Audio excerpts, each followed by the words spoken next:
समिति में गए तो 1 ग्रामों का भी पेंशन चालू नहीं हुआ है बोला गया है।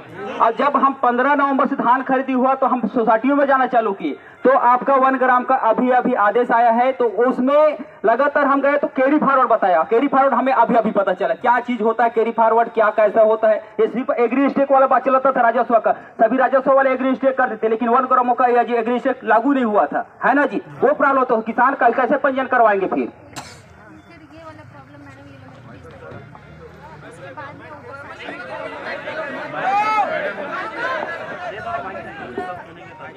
पूरा 20 तारीख को इनकी तरफ से संज्ञान में लाया गया कि ये समस्या आ गई। 15 से इनका पंजीयन स्टार्ट हुआ मैडम। हम लोगों को जब तक पंजीयन स्टार्ट नहीं हुआ था तब तक समस्या समझ में नहीं आई लोगों की। फिर उसके बाद 16, 17, 18 तक जो कृषक टोकन कटवाने गए वहाँ पर जब समस्या सामने आने लगी तब ये लोग मेरे पास 20 तारीख को आए थे। 20 तारीख को मैंने लोगों को बोला था कि हम लोग ये समस्या ऊपर बता रहे हैं और वहाँ से जैसा सॉल्यूशन आएगा उसके अनुसार हम लोग इस पे काम करेंगे, क्योंकि पैटर्न भी थोड़ा सा नया है, टेक्निकल काम है तो। और उसके बाद 24 तारीख को हमारी वीसी के माध्यम से ट्रेनिंग हुई है। वहाँ से ऑपरेटर्स को, समिति के ऑपरेटर्स को और पटवारियों को ट्रेनिंग में जोड़ करके समझाया गया है कि कैसे कैसे करना है काम।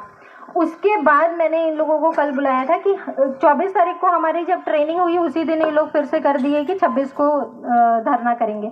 तो मैंने कल इनको जितने भी मतलब कि लीडर्स हैं ये उनको बुला करके ये बात समझाई कि 1 हफ्ते में हम लोग ये काम कर देंगे, थोड़ा सा वेट कर लीजिए। 1 आध हफ्ते में अगर आप लोग को रिजल्ट नहीं दिखता है तो आप लोग फिर जो आप लोगों को उचित लगे वो कर सकते हैं, लेकिन 1 हफ्ता तो लगता ही है। सर्वे करना है, उसको फिर अपलोड करना है, अपलोड के बाद वो पेंडिंग रहता है क्योंकि इतने पूरे स्टेट वाले लोग अपलोड कर रहे हैं तो उसको कंप्लीट होने में कतार में है वो प्रोसेस हो रहा है।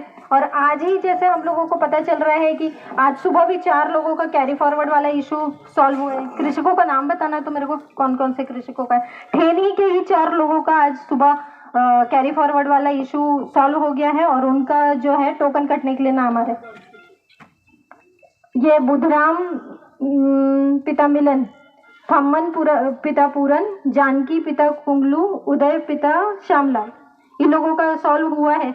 मैं आप लोगों से यही समय ही मांग रहे हैं हम लोग। 1 हफ्ते में आप लोगों को इसका सॉल्यूशन नहीं दिखता तो फिर बिल्कुल आप लोग मतलब कि इस पे और कुछ करने का सोच सकते हैं, लेकिन इस पे ये प्रक्रिया ऑलरेडी हम लोगों ने ऊपर शासन को अवगत करा दिया है और उस पे काम हो रहा है।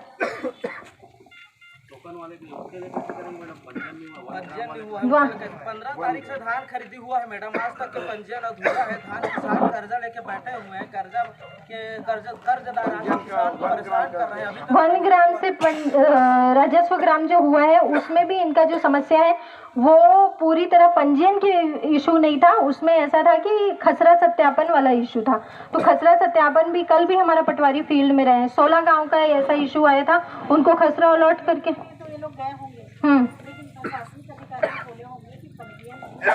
नहीं 15 से पहले तो वो खुला नहीं था मैडम। उसके बाद को ही बताइए कि 1 ग्राम का भी कोई गाइडलाइन नहीं आया है करके 21 तारीख को बोला था। 21 तारीख को आया था तब बोला पंजीयन तक चालू हो गया था। मैं जो बोली कि 1 ग्राम से राजस्व ग्राम का जो मंडल सत्यापन था वो नहीं करा थे। पूरे गांव के किसान आए चालू करो माइक,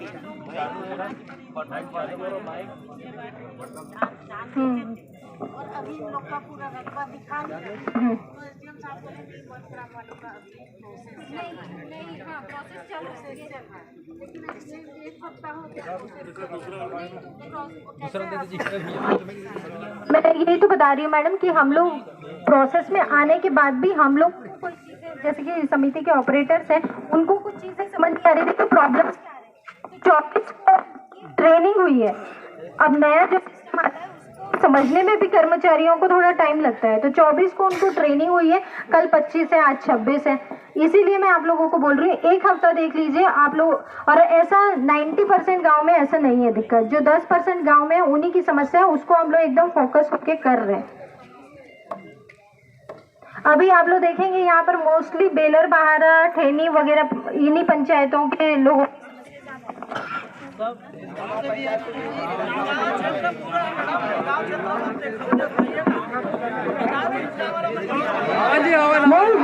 रिजगांव वाले भी आए हैं, मैं वो समझ रही हूँ। तो कल भी तो हमारे पटवारी वहाँ पर भी गए थे। आप लोगों में से होगा आप लोगों को संज्ञान में, रिजगांव के पटवारी हैं। हाँ, कौन कौन सा दो पट्टा? वन और राजस्व। वन और राजस्व, इस दोनों हम्म।